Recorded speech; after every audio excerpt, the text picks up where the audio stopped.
Bismillahirrahmanirrahim. Bismillahirrahmanirrahim. Nahmaduhu wa nusalli wa nusallimu ala rasul karim, amma ba'd. Nabi mengatakan, yuqalu li sahibil Qur'an iqra' wartaqi warattil kama kunta turattilu fid dunya fa inna manzilataka 'inda akhir ayatin taqra'uha. Sebelum kita ngaji, kita kirim Fatihah sekali lagi untuk para donatur Darul Furqan. Semoga apa yang diinfakkan, dijariahkan untuk Madrasah Darul Furqan, Allah Subhanahu wa Ta'ala terima menjadi amal soleh yang diterima oleh Allah, makbulan indallah. Amin Allahumma amin. Semoga beliau-beliau semuanya dikasih kesehatan, umur yang panjang, barokah rizkinya, barokah keluarganya, ditambah maju usahanya. Amin Allahumma amin ya rabbal alamin. Nabi mengatakan nanti akan dikatakan kepada sahibul Quran. Sahibul Quran itu orang yang memiliki Al-Quran. Pemilik Al-Quran itu siapa? Bukan hanya beli Al-Quran dipajang, enggak. Sahibul Quran, pemilik Quran, maknanya orang yang gemar membaca Al-Quran. Lebih-lebih lagi yang sampai menghafalkan Al-Quran. Maka kita dalam rangka menghatamkan Al-Quran ini ya, berharap kepada Allah semoga kita dijadikan sahibul Quran. Amin Allahumma amin. Walaupun hanya seminggu sekali rutin kita buat setiap malam Selasa, tapi pasti kita juga masing-masing pribadi kita di rumah juga kita buat istiqomah, enggak sampai meninggalkan setiap harinya itu membaca Al-Quran. Apa yang dikatakan kepada sahibul Quran? Iqra', baca terus, ya. Wartaqi, naik terus, ya. Ya, baca, bacaan yang dibaca itu akan menjadikan diangkat derajatnya oleh Allah, ya. Wartaqi itu naik, maknanya naik derajat. Tambah orang itu membaca Al-Quran, tambah banyak ayat huruf yang dia baca dari Al-Quran, itu akan menambah tinggi derajat. Warattil, jangan asal baca tapi tertil, yang fasih, yang tertil. Tertil apa ya? Harus pelan? Enggak. Tertil itu yang jelas, yang nyata. Karena ada istilahnya lahan.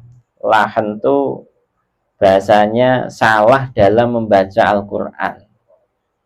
Lahan yang fatal itu lahan yang sampai bisa merubah arti. Ada lahan yang ringan, ada bahasa lahan jali, ada lahan khofi. Kalau jali itu ya nyata, jelas salah, nah itu yang bahaya. Nanti masuk dalam adab-adab dalam membaca Al-Quran ada. Jadi harus fasih, ya, dibaca biar derajat kita naik di sisi Allah, kemudian ditertilkan bacanya. Perintah nertilkan kama kunta turattilu fid dunya. Baca, naik pangkat, naik derajat, kemudian tertilkan seperti dulu kamu baca di dunia. Jadi nanti di akhirat kita juga diizinkan oleh Allah untuk membaca Al-Quran lagi. Siapa ya? Ya sahibul Quran. Yang enggak ada Al-Quran, yang enggak memiliki Al-Quran di hatinya, di lesannya, dia tidak akan bisa membaca Al-Quran. Nambah derajat tidak bisa. Maka kita selagi masih ada umur, sehat badan kita, kalau memang ada kekurangan di dalam membaca Al-Quran, kita harus ada usaha untuk memperbaikinya. Ya. Siapa yang kena dosa itu kalau membaca Al-Quran itu? Orang yang salah dalam membaca Al-Quran. Kesalahannya dia terima, Maknanya bagaimana? Udah nggak mau belajar lagi. Wes apa adanya seperti ini. Nah, ketika dia membaca kok salah, tidak dalam rangka belajar lagi, maka itulah kena hukum berdosa. Fa inna manzilataka inda akhiri ayatin taqra'uha, karena manzilataka, ya, kedudukan kamu, derajat kamu itu inda akhiri ayatin taqra'uha, itu sejauh mana, sebanyak mana ayat yang kamu baca. Kata Nabi SAW. Maka kita harus gemar untuk membaca Al-Quran. Ada waktu-waktu yang istimewa dianjurkan untuk membaca Al-Quran, dan ada waktu-waktu yang makruh untuk digunakan membaca Al-Quran. Ya, ada.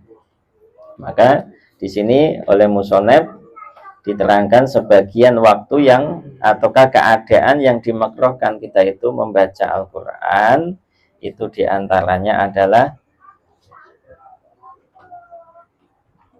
membaca Al-Quran pada waktu ruku. Ya.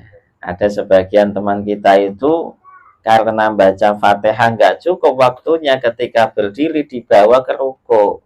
Ruku masih baca Fatihah.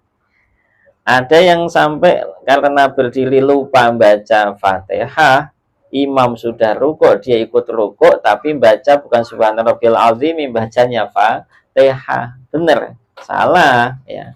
Malah itu kalau di fikihnya batal sholatnya, ya. Jadi ruku itu bukan tempat untuk membaca Fatihah, tapi ruku tempat untuk membaca tasbih, ya. Itu diantaranya tukrahu al-qira'ah fi halatir ruku. Ketika ruku itu makruh hukumnya baca Fatihah ataukah baca Quran. Termasuk sujud tahiyat itu juga makruh hukumnya untuk membaca Al-Quran. Nah, itu sedikit dari apa yang perlu kita perhatikan ketika membaca Al-Quran. Ya, di dalam sholat juga memang tempatnya membaca Al-Quran, tapi jangan sampai salah waktu tempat membaca Al-Quran itu. Ya, termasuk juga di sini dikatakan juga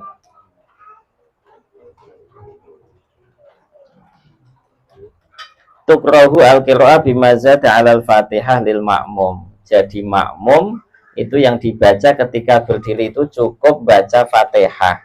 Ada yang makmumnya itu pinter sehingga barengi bacaan surat-surat imam. Imam baca sabih dia ikutin, sabbihisma rabbikal a'la sampai selesai. Dan nanti kalau giliran imamnya baca ya ayyuhal muzammil, dia nggak hafal, bengong kan? Nah, jadi makanya ada bagi makmum ketika imam itu baca surat, itu makmum tugasnya adalah mendengarkan, ya.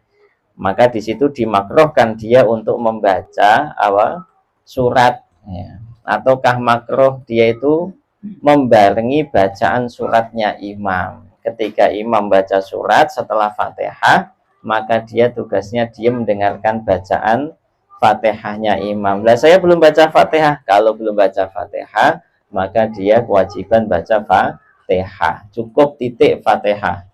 Jangan ditambah mengikuti bacaannya imam. Kulhu ya kulhu, kuliah ya kuliah, tidak. Itu tidak dianjurkan, tidak disunahkan.